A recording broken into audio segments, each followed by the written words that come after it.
அனைவருக்கும் வணக்கம். இன்னைக்கு காலையில மாவீரர் அலெக்சாண்டர பத்தின ஒரு கோட் ஒண்ணு படிச்சேன். படித்ததில் பிடித்தது பார்ட் 1 சரிங்களா? என்ன அப்படின்னா, மாவீரர் அலெக்சாண்டருடைய படைய பத்தி அவருடைய எதிரி சொல்லியிருந்திருக்காரு. என்ன சொல்றாரு அப்படின்னா, "ஒரு பெரிய சிங்கத்தின் கூட்டத்திற்கு தலைமையேற்றிருக்கக்கூடிய ஆட்டை பார்த்து நான் பயந்ததில்லை. ஆனால் ஒரு பெரிய ஆட்டின் கூட்டத்திற்கு தலைமையேற்றிருக்கக்கூடிய இந்த சிங்கத்தை பார்த்து நான் பயப்படுகிறேன்." அப்படின்னு சொல்லிட்டு மாவீரர் அலெக்சாண்டருடைய படையை பார்த்து அவருடைய எதிரி சொன்ன ஒரு கோட்ஸ் தான் இது. எவ்வளவு அழகான வரிகள்ல அவர் சொல்லியிருக்காரு அப்படின்றத பார்க்க முடியுது.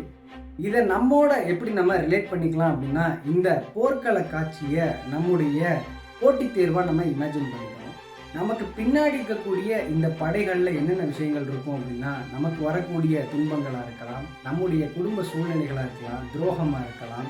அது மட்டும் இல்லாம நம்முடைய முயற்சியின்மை, ஒழுக்கமின்மை இது எல்லாமே தான் நம்முடைய படைகளா இருக்கும்.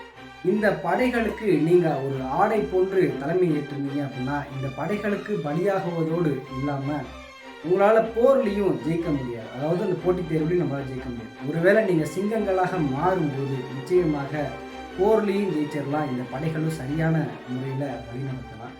போர்ல ஜெயிக்கக்கூடிய சிங்கங்களாக மாறக்கூடிய தேர்வர்களுக்கு வாழ்த்துக்கள். தொடர்ந்து இணைந்திருப்போம் இலக்கை அடையும் வரை. தேங்க்யூ.